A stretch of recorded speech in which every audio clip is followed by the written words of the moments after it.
Ia, ai whaatalofa whapitoa. I le fio mai o lawa fionga. I le li sa tini sinia.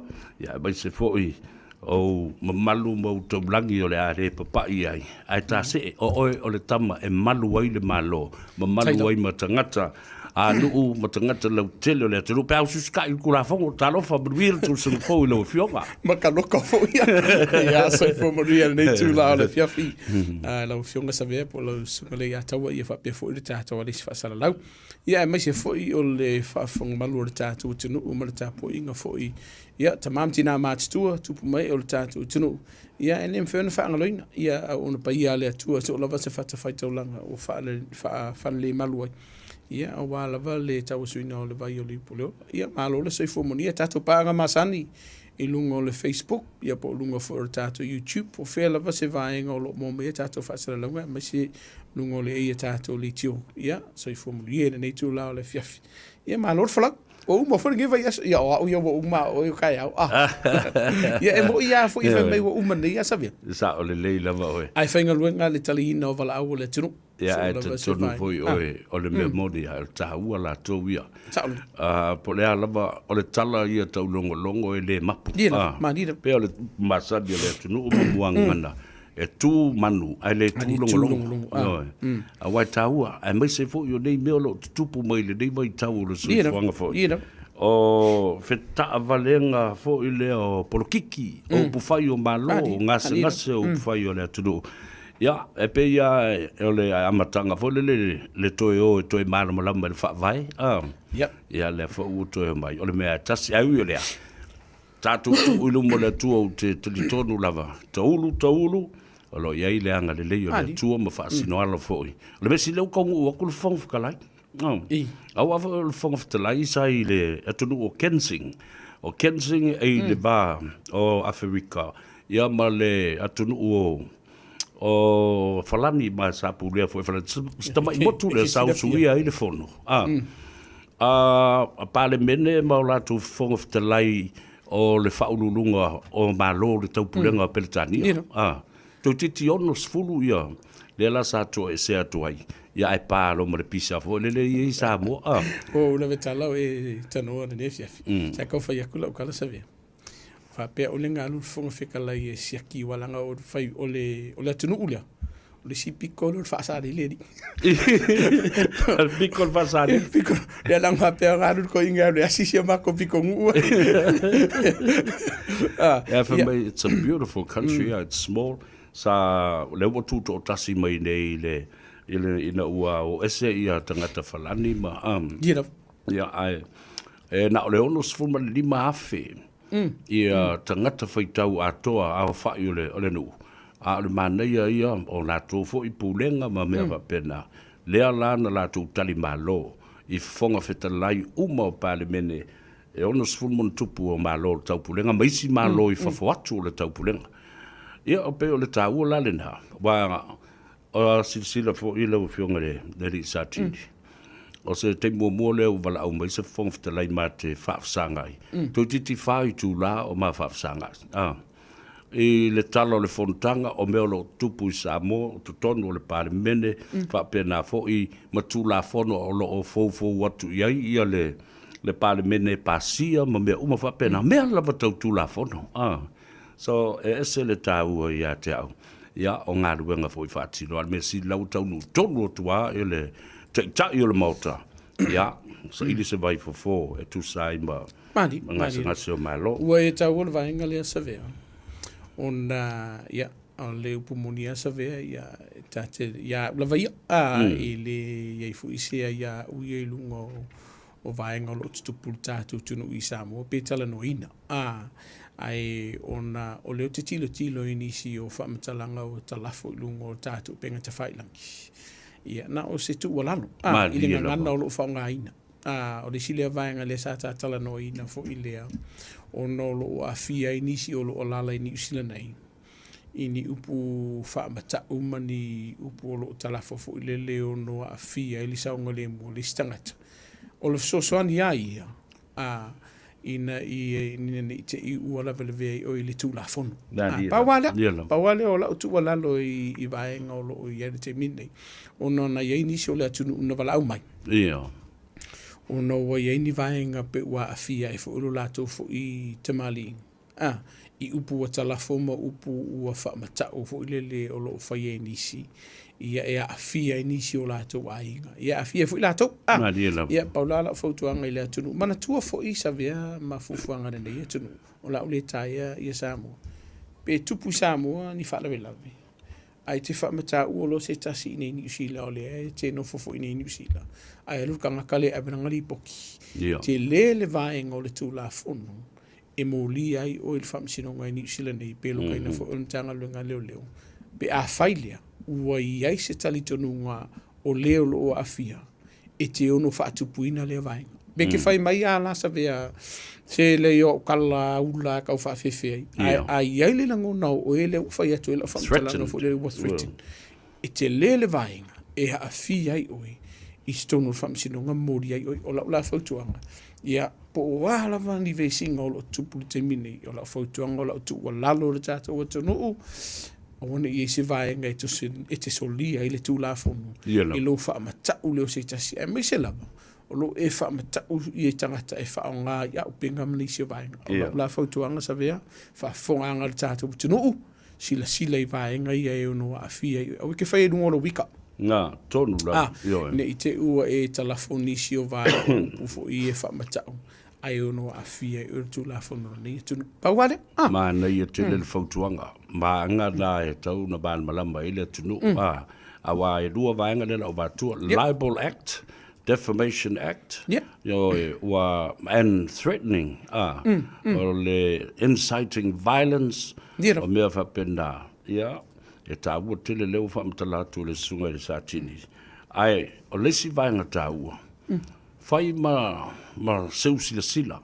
La lafo nei tala ai toe malu pe au o le tai au ma le folaunga le atunu. Anga i le pale mia po ai lava o te itai o le tātu o tunu. Then you will regret the things that you've said. Wa toe la lafo la ia a o le ala le mea le utu lai mai wo toe manuia ma malu le folaunga. Ia a ua masaa le ipu vai.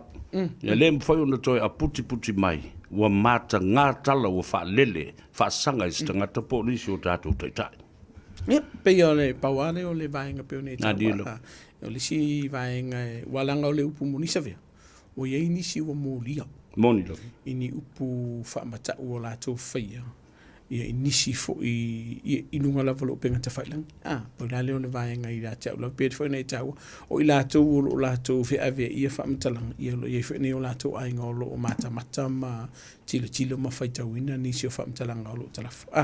Ia, ngā se whaukuanga. E le mwhenu tā whia o se whautuanga. E le leila le loka i fo e munmunisi. Ia, la ue e sila whia. O le esa i e whautuanga. Ne i te ue i se whapeo se o kere i loa se sorku la whongo le mea. Ele a velo le malama le tulafono ma alfanga bo se tulanga fa pena te sulu ia le ai ale tulafono ma tanga tau fa tau ma malama le tulafono ma dia o le sila vainga o le utatala no talo ia no le utai lungo lo penga te fai lang le tatala no anga o le si vainga tonti te lo ile e silsila tatu tunu Ia or kau whaase se runga lo penga te whailangi. O lo no lo iei nisi o whaafitau i o lo tupulu te mini nei. I nisi o suwafa, i nisi fo o ioata o i lato o whaonga ine, i nisi o lato o ainga. E whaavalea ma tau whaase se ia i skangaka. Maua ia la kukupi. Au le nofo ka ua ka kele ilo ka kai e ono a fia o i le tulafono i lo whai o sori ngā tulafono nei e le ngata i lo wha matau a o lo tau wha avalea o lo wha whaingo fia o lo tātou a porkalami o lo kau wha avalea ma lo kau wha sisi e wha o ngā inai i a identity o istangata o ata ma fōlingo istangata i ono a fia o lau whautuanga fo i la ia i la tō le o lo wha o ngā ina e lau kau wha se o la kau waka o ilu moro official mtanga luenga leo e lipo tie vaenga ia. Ina ia awone i se vaenga. E a fia i oe pea e fufu e te malanga i whawhato ni usila. Pe te malanga mai fu. Le si vaenga ta wana ta whamana tua a ta tele i oe. Ina malolonga klisi. Masi ma le tausanga fo. o mea o loa o lo o whatawina I lunga o penga te whailangi. Marira. Ia, o na a maila e leo le tupe o transfer for le account le tangata lina. A so atu, ele o iaise o loa, mai le o loa fo ele tuatu si e piki mai ai le mea. Ala o mana loa tupe. Yeah, so i se case na matu talitara noa i vai a sonne ma ngisi o la wari. Ma whaakari lang kere fungi na whaatau lunga no penka whainai. Ai mai ngau le pusa ane se kere fungi. E whaatata la funga la. A ua makua I whaangoa ngoa o le ua rusi rea whe mongkupu. Mana tua sa ve mal whaafunga le atunu. E mai se lewa o loa ananga tāwha pia. A whai ke si le fia o le tau o loa e tau ngata, pe I tau e se tau ngō fia o whaatau inai. I lunga o le makeki. Too good to be true, as you see. Wai leisi singa ke whakauinga I se whatara whataitai. E leisi singa ke whakauinga se iPhone se fulu ma le wha. I se rua se lau tāla. Ai o le iPhone 4. E ke whiu asu e whalo o loa ni usila nei. E ke re mau. Ai aku runga le Facebook wa maa ngai a kere le kau. O lau whautuanga. Au e te tu ua se tupe I te tonu o le tu stupe. Kusa pe whai marikangaka. Ale au maia I o la asila lo sisi. Whakau, o ie pole iei. Ai te tauana e alu te sila mua le oloa ma wha mauti noa o le oloa sa o lea. Ai e te le I whaatawina. Awa e peila o le vaenga le tupu. Pio nei tau. O le ngau wala kupe alu I kongo lea kea. Ai ke whiu whaakali le oloa. O le isi vaenga. Va ai se no fuanga saunga le mu. E ke lua whikau I ma whaelo I ma le tangata lea. E mai se lava I lunga o le makeki leo le Facebook. O le tātou maketi leo le Trade Me. O le upu monia. E tele I o vaenga o le tulafono o le upui ai le atunu. O le whaia la tu whaaftaua I ngai lunga o le vaenga leo le Trade Me. O le Facebook. I le se vaenga. Ua tele I lātou lamatia le saunga le mu. Ua whaamanu o lia ma whaao li mai nisi. O ngā o loa. E ia nisi o whaarulewele na tupu le vai asole nei. Nga kukanga kai whakau o lak so sola ma o lo aile tongi a tupe. Sole. O mga fasi kanga kai o ngale o lo. Whaole o lo so sola. Aile se tupe. Wale nga kalanga le se kupe. Awa aki e manla ukul whakau o lo. O lo na winga la. Wa aise no fuanga saunga le mu. Wha ai tete le ta wina o lo tuatusi. I tangata o mai whai whaaftaua inga nei, pe a whai o lunga o Facebook. O foi mas tangata. Ioi, ka nguru o. A whai ai e so masara sa longa tele. Whai ko ke whekau I runga o ofisa lule. Ia, lena. A whai ai e so masara sa. O le si vaenga o lo matawa I te minei. O loa a inga sanga o ia. A o koe whaakau e kama. I loa atu le a inga lea. Manga o lo a inga le o lo e whai unga e de hai. Bilin me tanga luenga le o le vaenga le e sere tau ai. Le ave o lau li poti me tanga luenga le pe awhai ue ini o lo wanga o ia. Ia muli ange koe whaakawar kanga kale lunga le o le makiki a eiloa. O na e toi longa le me tanga luenga le lo. Whai se whai unga fui le saunga le mu wai oe mai sauanga. Lua. Sa e whaasau inai oe male mōli ar tulafono. Pe whao li markanga kale ango ia lau o lo ai koe whaakau. Walanga ieni me tupu sa vea. E le whaapea o tangata le whaataua le o loa I lunga o le makiki. O le tangata le nga o ia lau o loa le ai. Masalo o le tangata le nga whaakau mai e nga oi. A le wai tango toi whaataua te le lo me ngoi. Ai ke le lo me ngoi. Ia, nga e a awhi ai le o le whautua. E man tua foi la. E iai vai ngor tulafono I lave ai ma mōli ai oi. Pe a whai e te tali e ina le o loa ngoi. A ngai ke sila fia o le o loa. Receiving stolen goods. O lona winga. A whai e te masalo. Bilin tanga luenga leo. Peva aile official leo. Kou ke whelo I elu mai whai. E ka ua kuro ka whelo aile official leo. E ne sau. Ke whiu e koe email. E ke whiu e koe text. O le si vaenga. E tā ua vaenga la. O le si vaenga tā ua sa vea. A whai ua iei se fufua ngai te rua wheloa I mase tama I tai po se ali I o whai se rua whai ngau. Whai tete ai vaenga I. Mai se lava I lunga o penga te whailangi. A wai o nisio I lātou. e whaafulinga mai o i lātou na tangata fu i e karwhakaika. Pea ulu sulkausanga, e munumuri I whaurua whailua e sifururima. E te ono lawe lawea I le tulafono. Lua, o nise I lātou ua whaia I ha talanoanga fu I le whailua I se mea. Ai o koe whailua, ai o mai, e ko a whakanga kalai o mai. Fasi oe ave lau kerefongi, ave lau tupe, ave lau ako. Penga oi malau kaavale. Ai la mati ai lo soifua. O na mea fuilana e tauna whai tete I tātou. I upenga te wha ilangi leo lo sa ili ei paanga. Ono o lo tōla wasaunga nemu. Nā lofa taita sa no fo ma te lai I le tā ma tā upu fo I o solinga tulafono. Ia ma oe mare pui o oe mai le tulafono. Tātala no I ni wha maunga fo I o le wha I unga o le nei tausanga. Ia ma le tālu I tau fo I na watu I le atunuu. I a usta I o le tulafono ma tau sisi le tulafono.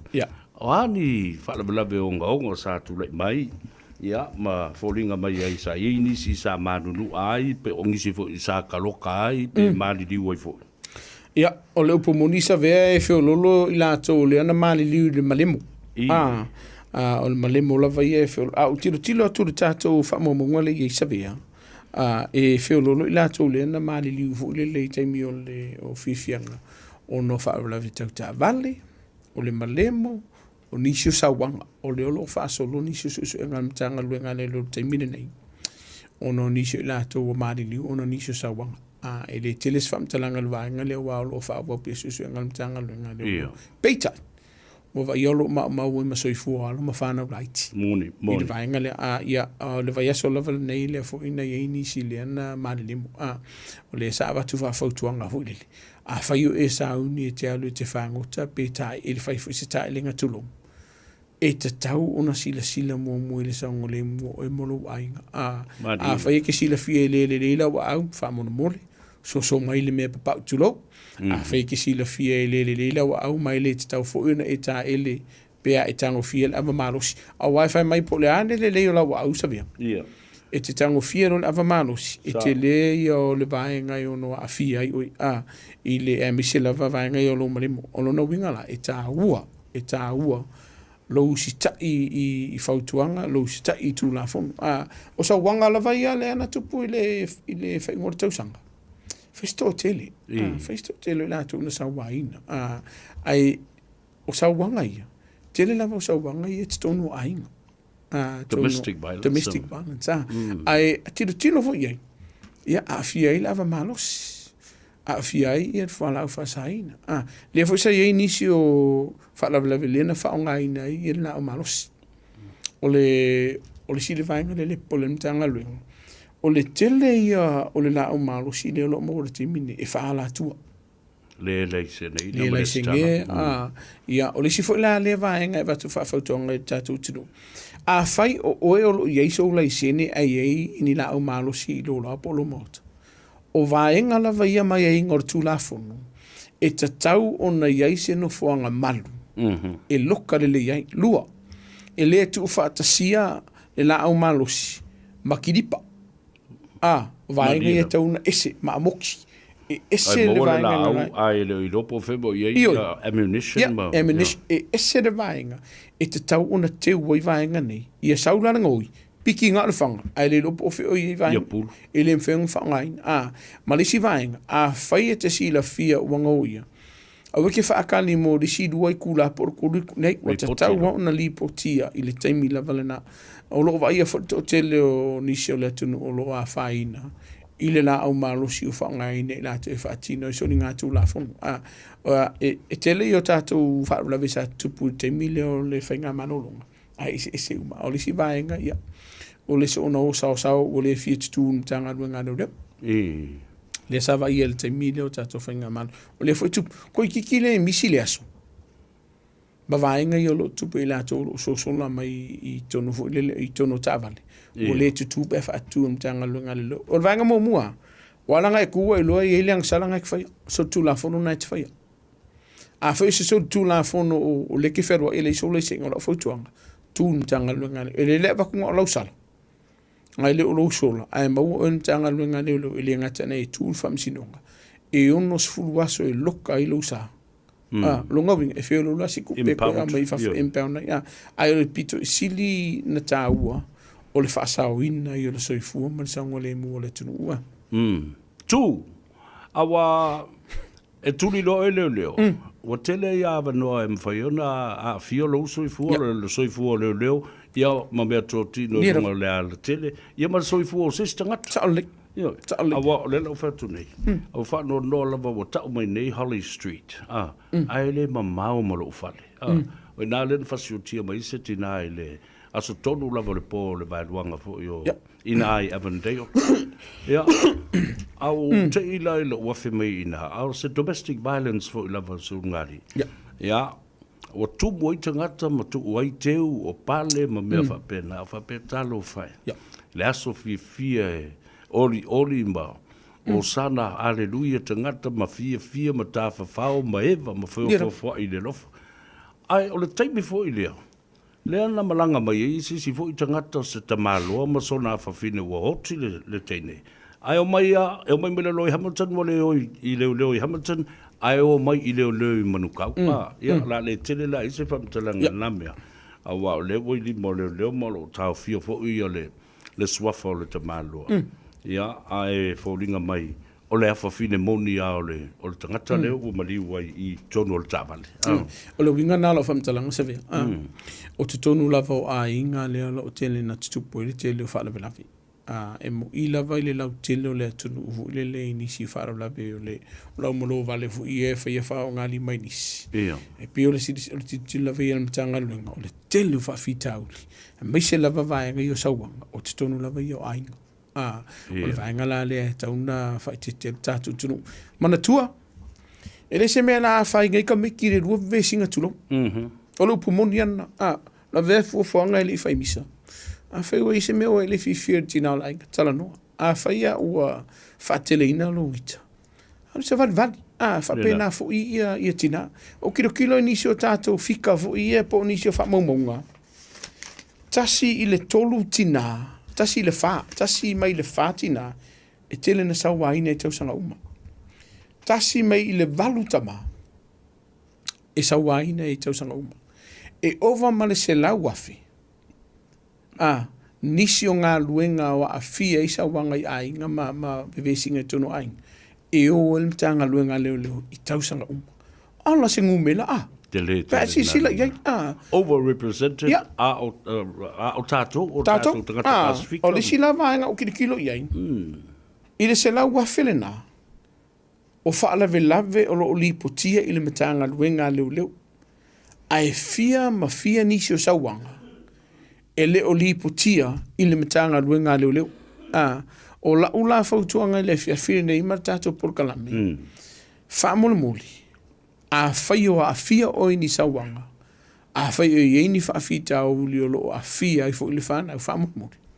Li poti ni tanga luenga leo whai sefsoso ani ma mawisi to maanga mo e male ainga. O le upu le whaapea mai e se malifa leo i tina amta maita.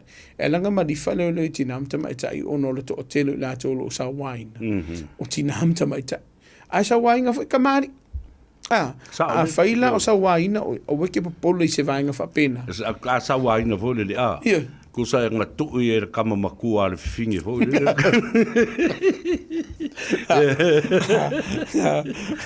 A whai o ngai mao si o siano pākua sa vea ni pokin. O na winga lau tala voilele. E iene la ngono o tātou tama. Au kala ngoa i se siu mkwa i o ko ilaloa. Kala ngoa i se sisi o le luma o sale balasi. E le te tauna tupuni la ngono whapea. Sa ili se fisoso ani mo oi. E mai se lava i la tolo sa waina. Walanga ele ngata na whaina o i le tino. A o lo mafofau. O i le si lea vaenga o lo tiritilo le mtanga luenga. E te lea ini si o alo mawhanau. Ta mafo i matina o lo tamwhai e puli lo lato soifua. Lua, ua tele na wa ai fo a o le puli lo lato soifua. Ia ua sawain o koe fo ilo fo lele koe kali a le tinga le sa ia le sawain o i lato. Fa o lima lo ia lato sa fa ia so ngā tu la fon. Ia taumisu ia ma le soifua. Lua te le o la afianga le luma na i o le whanau. E le ngata la vai tutonu a onga. Ia awa whaasorosolo a kuluanga a makalono o le whanau I vaenga fo I ua sawa ua whaasawa inisi o tangata. Ia waku I kengi. Ia moho atua inisi o vaenga I ono whalpuipui I lato ono soli ngā tulafono. Aise a? O rau le karangoa sa Elisef Sosoti. Ia, ale le nafo, lai lo le a kaua. Vili se si o la wali inga o. Maua le avanoa. O le upumoni a. Masa vea, sosoangi mai. Ia, ta ua tele le nā mea.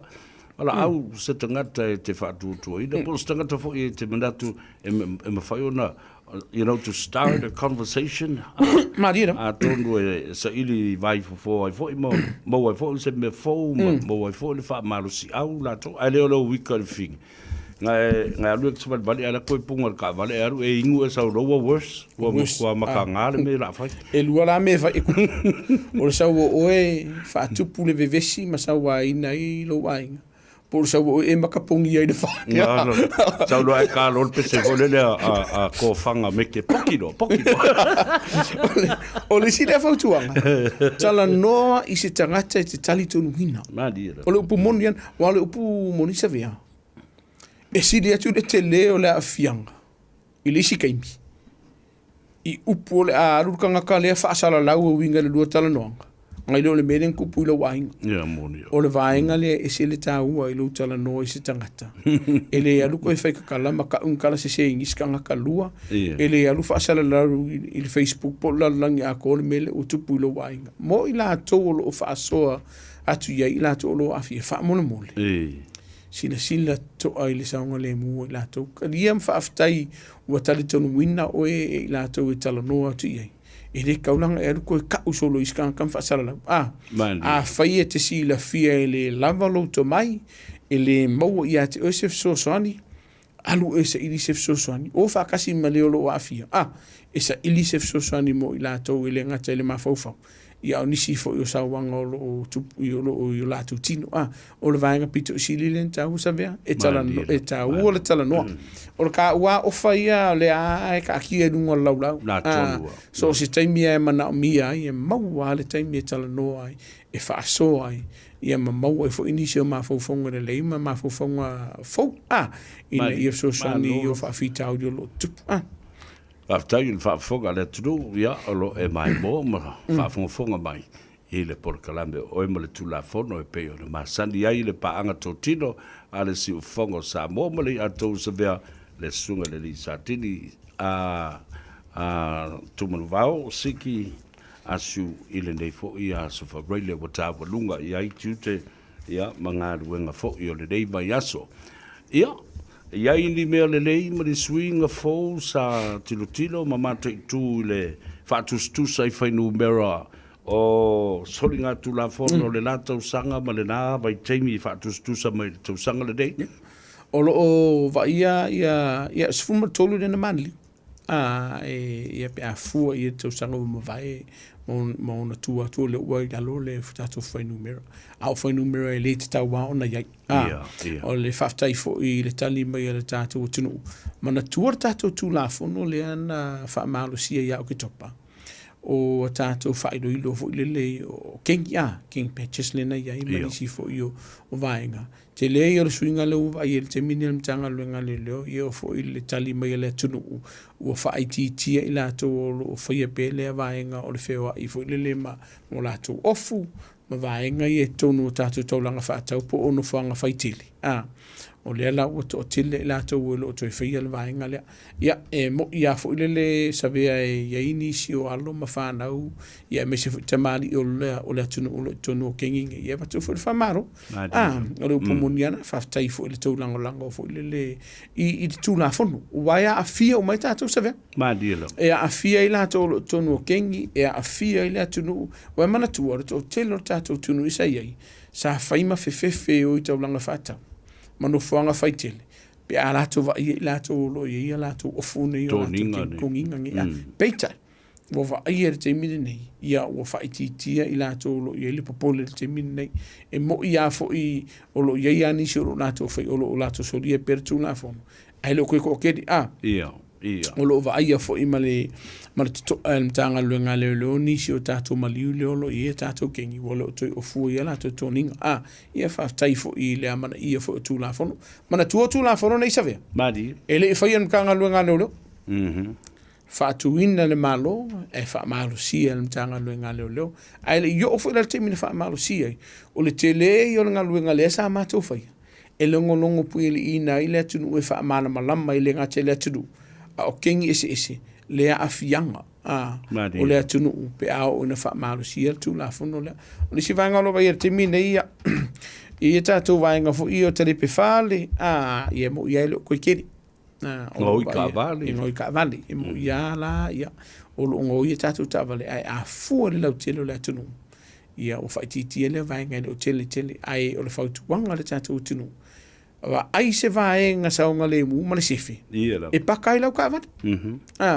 ai o te alu e paka fo le lungo la wala fo le se me mama e se me lo fale ni ke uango i se si ele lo atu o no winga a ma fai ona paka tatu ta vale tono la mota fa mole paka inga o ke paka mama e la paka mama e la e lo fala ida ka piki ke wa fia yo ya o ko fa fo ngala i fenga saki ya o vaenga ya o le si vaenga fa tai la tu no vo le tali ina o le fa tala ula tu ma fa tuanga foi i le feo ai ona nai lungo tatu wala mo ila vai le to tele ni se la tau sa ta fine metanga le tatu tunu lo keilo e fa tai vo le tunu o le vala o mai e fia mamala mai ni se vai ngor tu la fono na fia i la tau pe ata fine metanga le mana tua o le me fi fa sa ver la ele o tau fia metanga le oi o ngo manga mien kanga le kupe le ai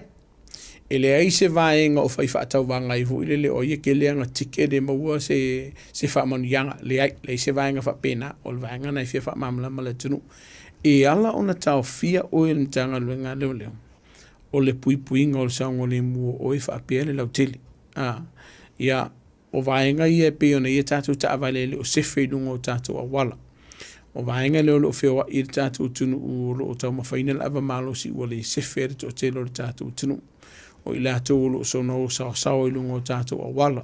Ia o nisi fo i lātou o lo whaonga aina le telefoni, nisi o i lātou o lo whaonga aina, nisi po iPad, po laptop, ma vaenga ia a o lo whaoina sa. Ia o nisi fo i lāko, ia o lai aru ke lea whidia, kako ka avali, ia o lai whaifusuanga. I le tau, o vaenga ia te ren tau film tanga luenga lelo. O ana wala polokan kanga luenga lelo.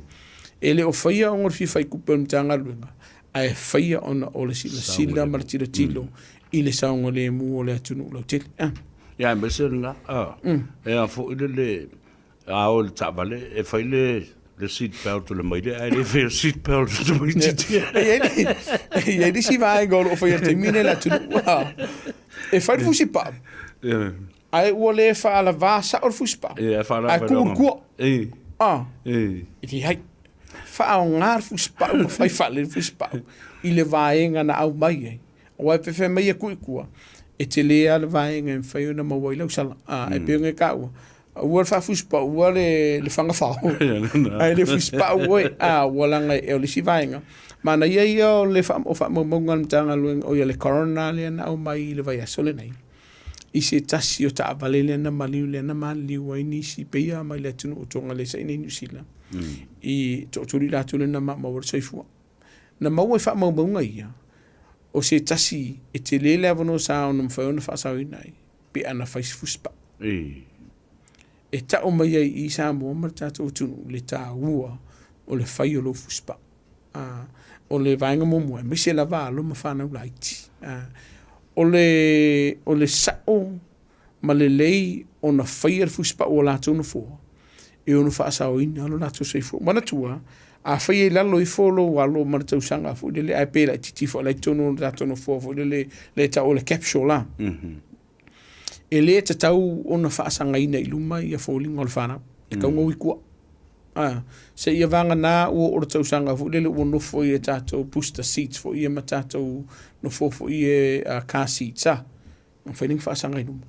Ai le te tau ona nofo i luma o le nofoa o le pase se ilu mo tātou a tavale o kua kaunga iai se vanga nala o le tausanga fo le ua fitu tausanga po o faisi matua tua umi o nga mawhai leo na whai el vaenga lea ai mai fo le no fo lea ai fa maunga no fo ai le fa mawurta me titi lungo no fo e te le a fianga o le soifua o le tamatiti ne marsaunga le mu pe na la ver ka ban e o fo le iai ka ko le pase se fo le matu ma la tava e te taua o na whai lo fuspa o se ia vanga nasa vea ma fa fonga la tunu wa iai se fa tananga po se tusi mai na matanga luenga o soifua maloloina e ta o mai e iai se afianga o le tangata lea pe a whaia fuspa paenga mua o tina mai tanga tulo lua o se tasi whakua o se ka o konga ai iai vaenga ia afia i erta o tonga lea pe a whaia fuspa o lona winga e te taua ona o mai se pepa mai whane mai e wha mau ni e vaenga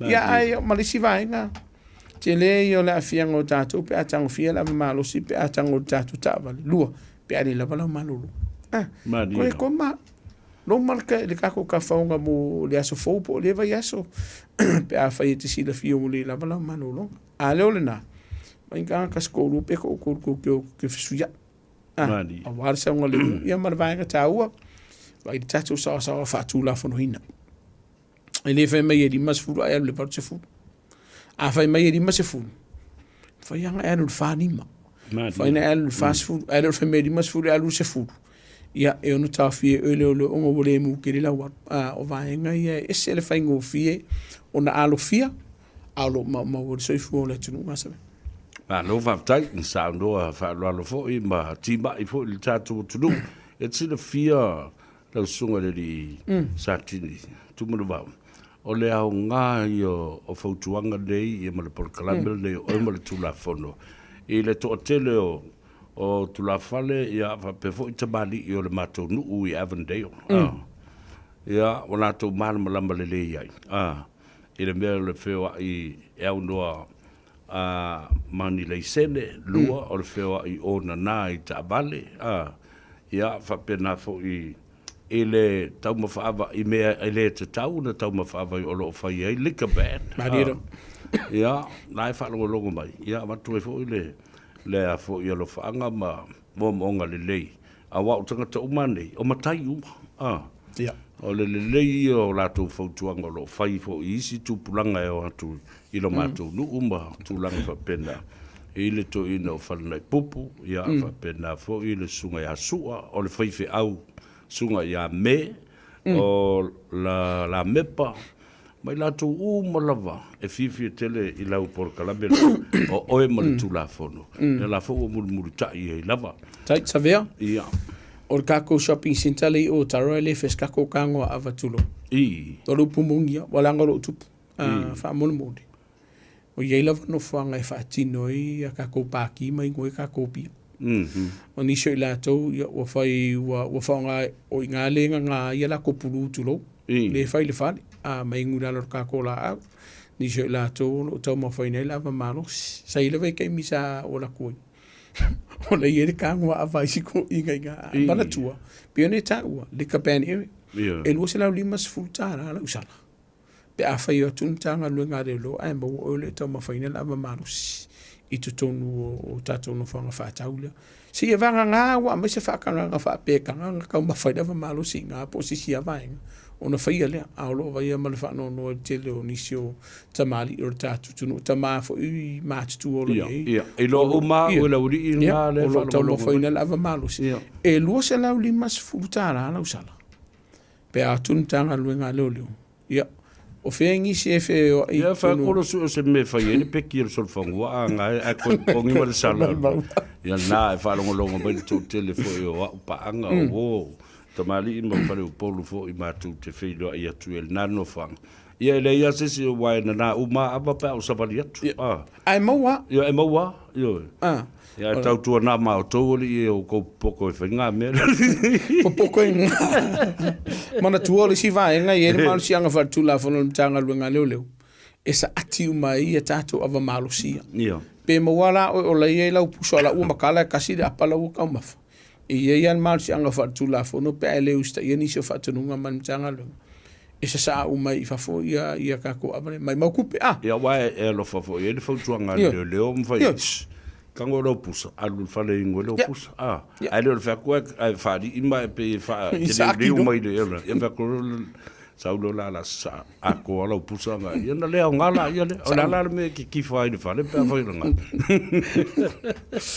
ia na lo va tai ta u tele lo no winga le ala va na ye nice winga le le e mo i lava o maulalo le fa no mera o i la tau na mali liu ile nei tau sanga fu yo one or two is too many tele la ele o maliu e mafai na maleoti e mafai na tatu alofia pe ana fa pe tatu tu stai ile Tulafono ia nai minuto buli o le ta por kalame la foto i la fio mai o le si vai nga le na vai sa via pe no ta ua foi si ma o lungo sa wanga ai ile vala o mai la tru ele o se me le anga la le alu lungo foi numero o course for service po la tona na vala o mai e ta o mai ai le tanga luenga ua iai le manatu o le tātou tunu ele o toe sa o ma le leile me lo o fatine ne tono ai o le winga o la o whamtalanga wa iai la tau e o ai vesinga fo i taunga uporo ngani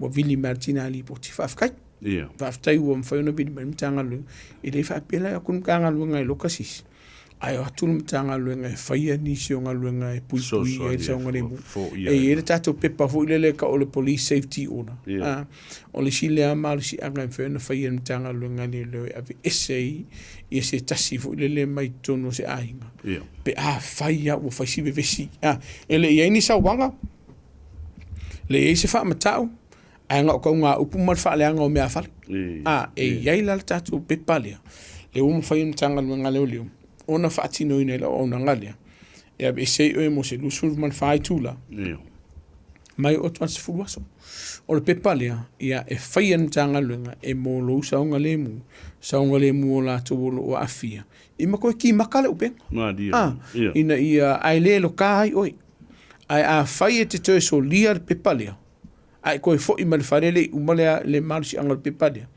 ia ona velo le ima soli ngā Tulafono ma moli ma lokai nai oi ma moli ai oi pelano ta ua faisi ma o lungo i la tona wala o mtanga luenga leo ai o se vaenga le leile mo mtanga luenga leo o le waka umai wari poti po le ala wala ni sio vesinga awe i eise manatu fu le fa pe se pe wale anga e la mere fai le ai sa o le ngai o inga sa wina le soi fu o sister ele ngata sister ngata o malau fana o le sile vaenga e tausanga i fu tatu tinu o ka ko kingo fwa na paua o la faula me mania budi le tata o lunga ai o le lipoti na umai ina ua mai ia le tausanga fau lua so ai o lipoti al kai ngaora housing New Zealand luas fulma le tolu a inga na evicted ave ese mai i fale o le housing in New Zealand state housing ono o disruptive behavior disruptive behavior of yai mel na o le loa fua le va maisi tangata matua oi luas ful fai tu la tolu aso o alu le pati misa fa so ato maka e mea male leo le la au ai autu yai leo matangata le housing ia e fa sanga ma ia e wale o le ni fai ai wo le wo umara o fela le wo foi safi le la wo le lo fa la o sili la nga o le sila na wa telo tato tonu i vidi mai kwaoi o te tala noa ma ufa utua le tunu vili le mitanga luenga o lova ia fale vili ma mitanga luenga le leo mana tu savia e va alua nga luenga e fai fatisi an mitanga luenga le leo ma mitanga luenga o fale wa o le keno lau vidi kiri pukia o le telefo i leo le no e fai e la tobolo por tato wa va ngala mitanga luenga le malo i le fai unga e ave esine i la to ai mo la ko o fai se fa moni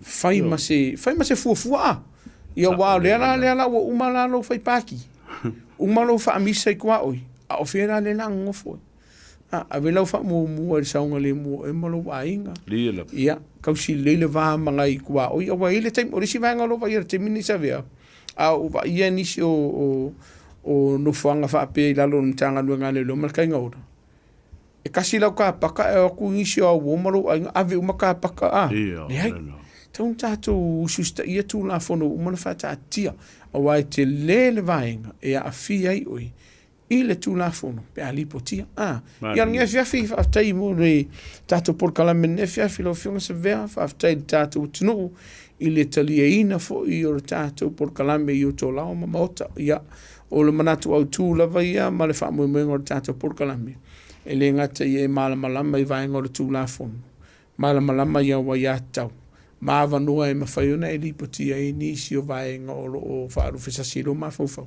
Pe lipoki pere ai. Ai mora saunga le mua o tātou tunu o risi vaenga pito o sili len tau. Whamania le atu e lau fionga. Tai. Ma le ai ngā li. Mua se weekend fifia ma se weekend manuia le lofo le tua. E whapefo i le lau telo o tātou tunu. Mua se weekend fifia manuia ma le saunga le mua le lofo le tua. Whamangalo fo i le atali. Pe a whai ui se upu o le tau tamali i lau whaafonga. O se anga fe ole tau tamali i lau sila ia poto ala tau tai e sila nā ti am whamania le atua ne fiafi tātou tau peleola i le lofo le tua le vai asa fau mana tua tasi o le tātou numero le te vile mtanga luenga leo whaaralawe whaafose o lo tupu le te mini o lo a fia e saunga le mu soifua ma le ola ia whapefo i mea tōtino tasi o lima ia lunga lo penga te whailangi po telefoni e te whaafso ta il mtanga luenga leo a fai leo ni whaaralawe o lo e fia lipotia a leo se whaaralawe whaafose o lua tasi iwa tasi o valu whaiva maua ile fsosani mo o i laulava ngana ia so staimi whaamamala mai nisi o vaenga o tulafono tali e nisi o sile le tunu ia ma whaamamala mai laua ia te tau o ne fiafi tātou tue whiloa i le lofo le tua le vai safo so i fumi e manuia ia mahalo whaaftai sau roa i le fioga i le li satini le malu o le malo ai le matanga albenga o leo i au kilani manukau i New Zealand nei